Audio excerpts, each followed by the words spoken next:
Hola, muy buenas tardes a todos y bienvenidos a un nuevo programa del canal de Vicente Fuentes y de la web ufopolis.com.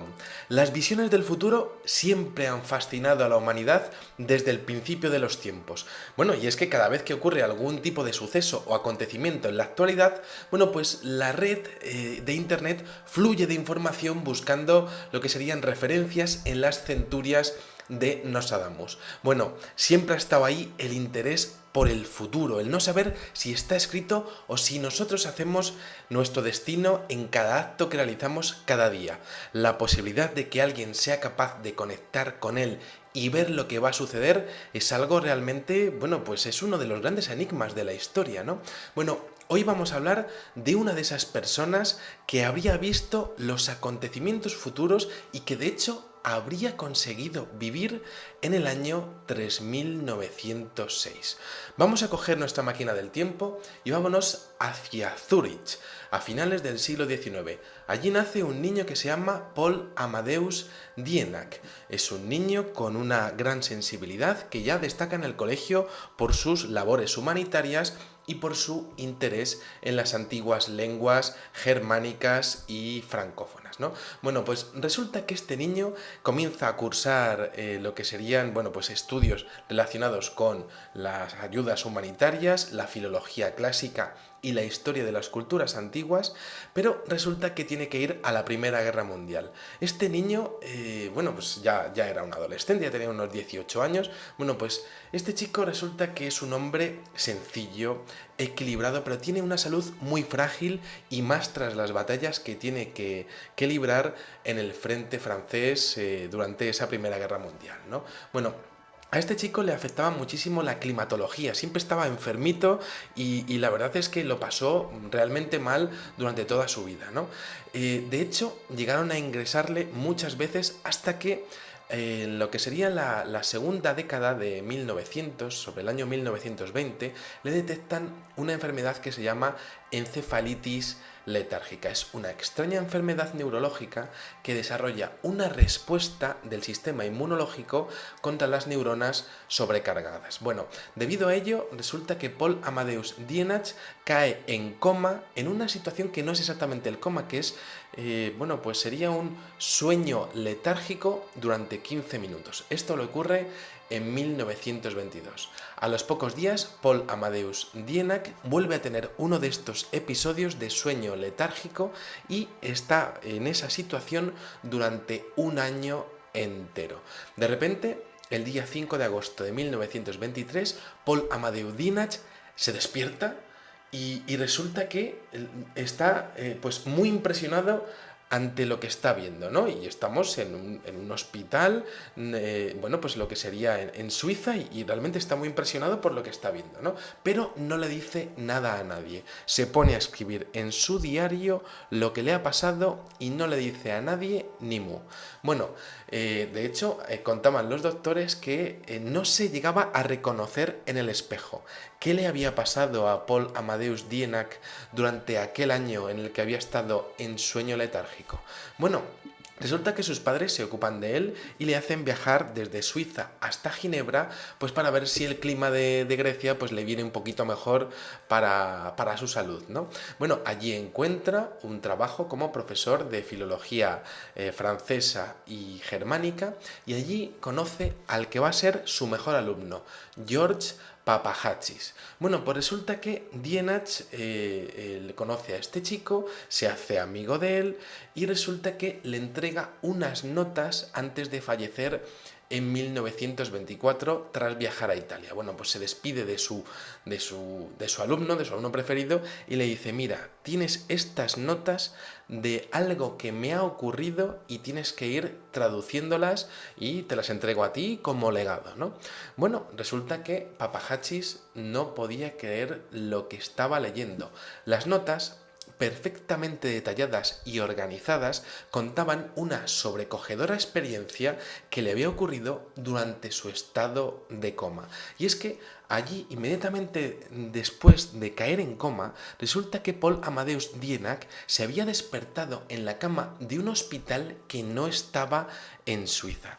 Allí estaba rodeado de médicos, pero estaba en una estancia totalmente moderna. Le llamaban Andrew Northman, y el año en el que estaban era el año 3906. Bueno, ¿qué había ocurrido? ¿Cómo es que un hombre de repente pues cae en coma y de repente se despierta en otro tiempo en el cuerpo de otra persona? Porque decía Paul Amadeus Dienach que se miraba en el espejo y no era la misma persona, y de hecho todo el mundo le llamaba Andrew Northman. Bueno, en sus escritos resulta que pues comenta que hay unas autoridades en ese futuro al que habría accedido de forma prácticamente simultánea, y esas autoridades se llamaban los Yektors. Bueno, esos Yektors se ponen a hablar con él en alemán. Lo primero que pasa es que le llama muchísimo la atención cómo habla Paul Amadeus Dienach, y de hecho, pues entienden perfectamente la situación, ¿no? Los Yektors exponen que Dienach ha tenido un desplazamiento de conciencia, como si hubiera sido algún tipo de error temporal, ¿no? Como si, el alma de una persona se hubiese, prácticamente comunicado con el cuerpo de otra persona. En este caso, Paul Amadeus Dienach, su alma, su conciencia, hubiese acabado por un deslizamiento del tiempo en el cuerpo de Andrew Northman. Dos hombres separados por 2000 años de edad.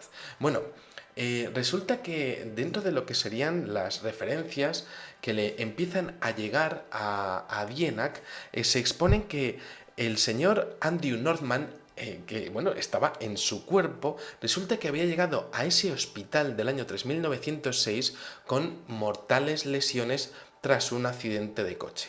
Bueno, le habrían conseguido reanimar y se habría quedado en coma. Es decir, estamos hablando de un fenómeno en el cual dos personas en coma de repente se comunican la una con la otra, y de hecho se transmutan en sus cuerpos. Andrew Northman no se habría despertado en el cuerpo de Paul Dienach, pero Paul Dienach sí se habría despertado en el cuerpo de Andrew Northman. Bueno, en ese tiempo habrían estado cuidando de él tras haberle puesto en cuarentena, y Dienach comenta en su diario que se había encontrado en una estancia de carácter metálico, todo hecho como con acero, con unos grandes ventanales, y además decía que allí todo estaba hecho con una especie de cristales con diferentes combinaciones perfectas de colores pastel, cielo azul, verde, blanco, rojo. Decía que era todo muy agradable a la vista, y que de hecho los metales reflejaban la luz del sol de una manera totalmente increíble, ¿no? Una tecnología que aquel hombre del siglo XX apenas podía describir con palabras. Bueno, los Yektors estaban muy pendientes de él, habían entendido perfectamente que lo que le había ocurrido era un deslizamiento del tiempo, y lo que más le fascinaba era los detalles, ¿no? La forma de hablar, y de hecho Paul Dienach decía que ellos hacían el esfuerzo de hablarle en alemán, pero que utilizaban palabras escandinavas, como si realmente pudiesen hacerlo, pero les costase hablar como hacía 2000 años, ¿no? Luego había otros detalles, como por ejemplo la letra de Paul Amadeus Dienach, que era totalmente diferente de la de Andrew Northman, ¿no? Bueno, pues entendiendo perfectamente la situación y tomando su caso con un gran interés científico, estos Yektors habrían accedido a contarle la historia que habría ocurrido desde el siglo XX hasta el siglo 40, pero no de forma exhaustiva, porque ellos tenían miedo de contarle algo que pudiese cambiar la historia, el curso de la historia, y de alguna manera condicionar un futuro distinto del que ellos conocían. No le cuentan detalles tampoco sobre su vida para no condicionarle, ni sobre el siglo XX ni el siglo XXI. Bueno, a Dienach, un hombre claro y detallista, le costaba muchísimo describir todo ello, pero escuchó con atención lo que le estaban contando aquellos Yektors, aquellas autoridades que estaban ocupándose de su caso. Y entonces empieza a recibir información, ¿no? Allí está viviendo durante más o menos alrededor de unos 20 días en lo que sería toda la experiencia, y entonces la información es la siguiente. Le dicen los Yektors que desde el año 2000 hasta el año 2300 la humanidad bueno, pues habría tenido un gravísimo problema de superpoblación, de desastres económicos y financieros, también pues muchos problemas de ámbito ecológico y guerras de ámbito local, todas ellas derivadas por supuesto del sistema económico, que decían que era pues realmente el gran problema que había tenido la humanidad entre el siglo XXI y el siglo XXIV. Bueno, a finales de este siglo XXIV los países tratarían de sobrevivir a estas sucesivas crisis financieras como podían realmente, pero la gente, la sociedad, no tendría tiempo de desarrollarse a nivel personal, a nivel espiritual, por supuesto, y tampoco tendrían un conocimiento propio, ¿no? Esto va a ser muy importante con respecto a lo que va a ocurrir en los siguientes siglos. Bueno, hablan, por ejemplo, de que el año 2204 se completa una gran colonización del planeta Marte de unos 20 millones de personas, pero también exponen que en el año 2265 un gran desastre natural devasta todas las instalaciones que tiene la humanidad en Marte y entonces a partir de ese momento los humanos desisten de cualquier tipo de conquista del planeta rojo. También habla del año 2309 en donde comienza una gran guerra global en donde gran parte de la civilización tal y como la conocemos desaparece.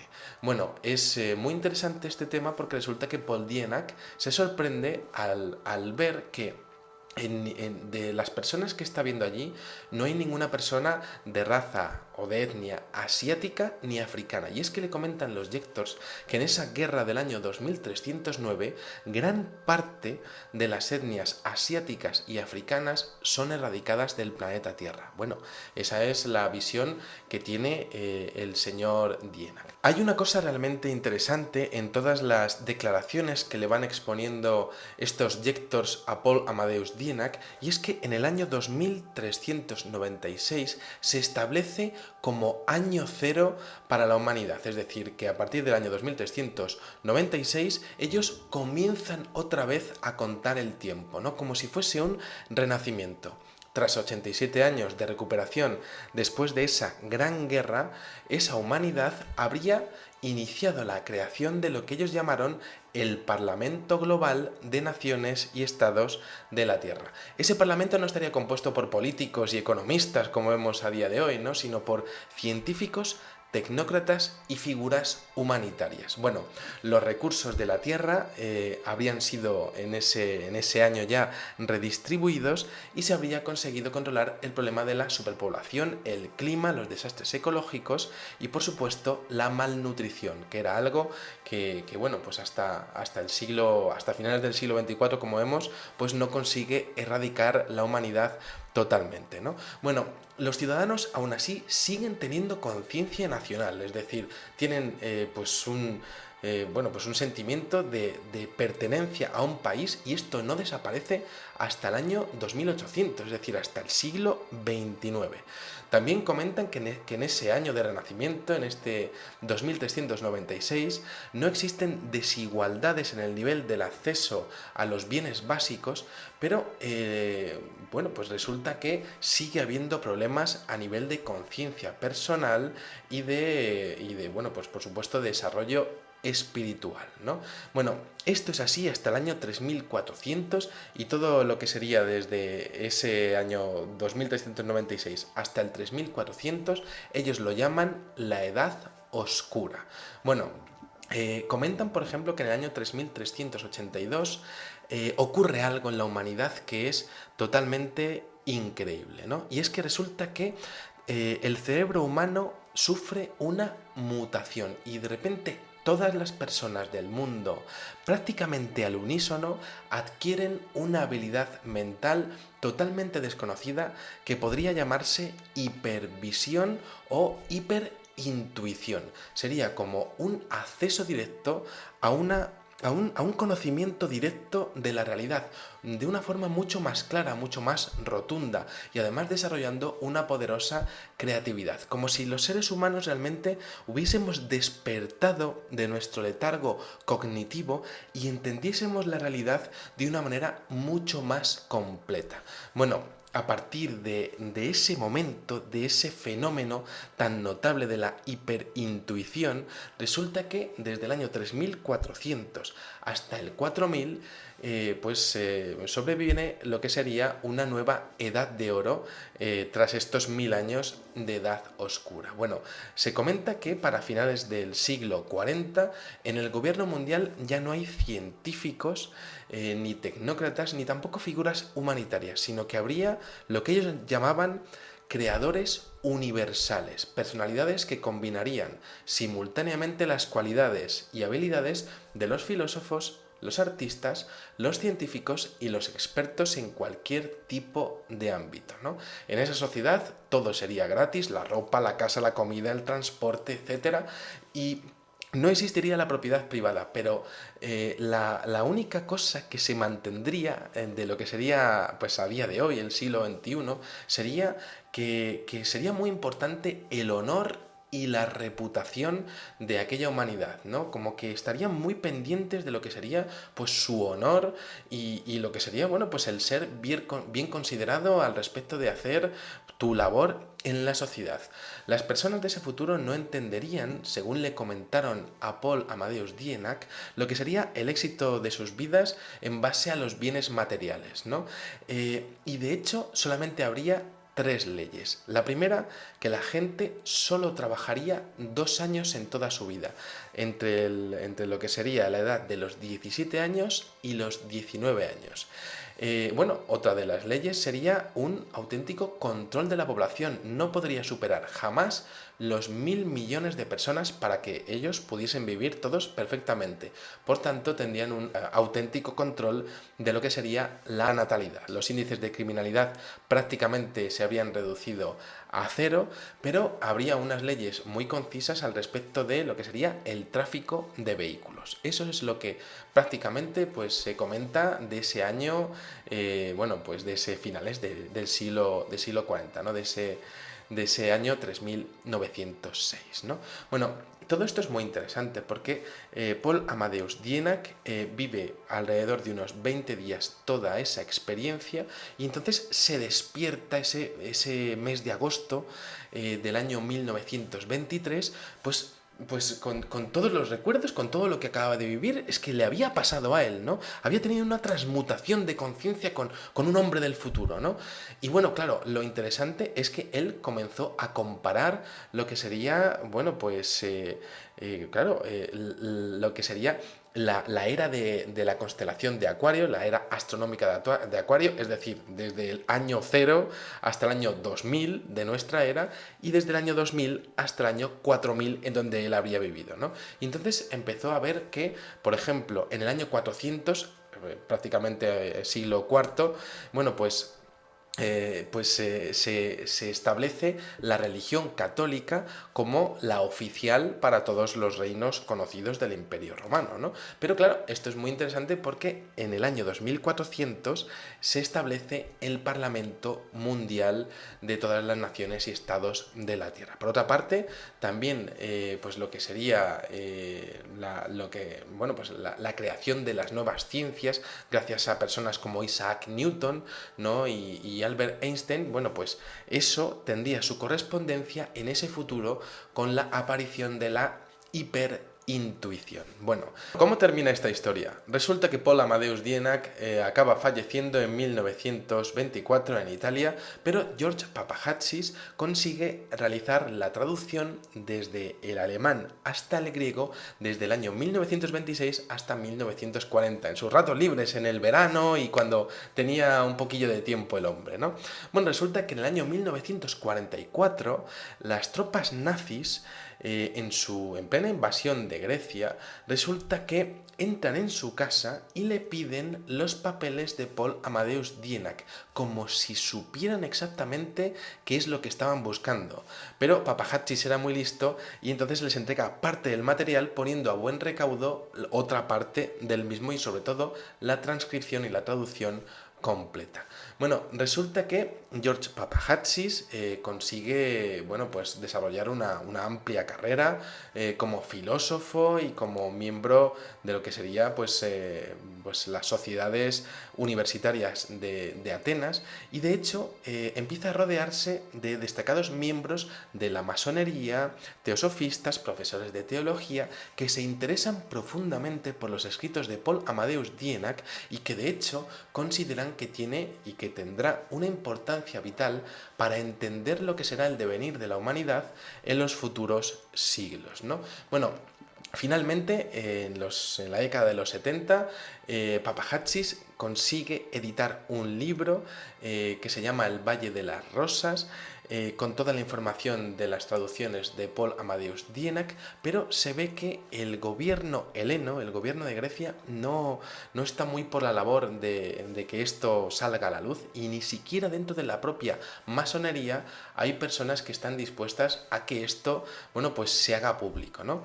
Esto ocurre así, y ya en el año 1979 hay una reedición del libro y tampoco llega al gran público, y también incluso hay secuestro de ejemplares. Papahatsis estaba jugando el prestigio con todo aquello, porque en aquel momento era vicepresidente del Concilio Nacional de Grecia, miembro fundador de la Sociedad Filosófica de Grecia y profesor de Filosofía y Cultura en la Universidad de Atenas. Es decir, se la estaba jugando aquel hombre a la hora de editar aquello, y sobre todo poniéndose en contra de muchos de sus colegas de la logia masónica, ¿no?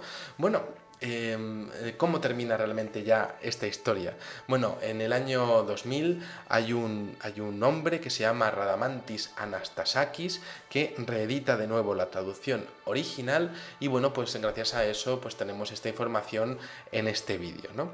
Bueno, yo me quedo con varias cosas, ¿no? Los nazis estaban buscando aquello, pero ¿cómo se habían enterado de que Papahatsis tenía aquella información? Luego, número 2, las declaraciones de los lectors, ¿no?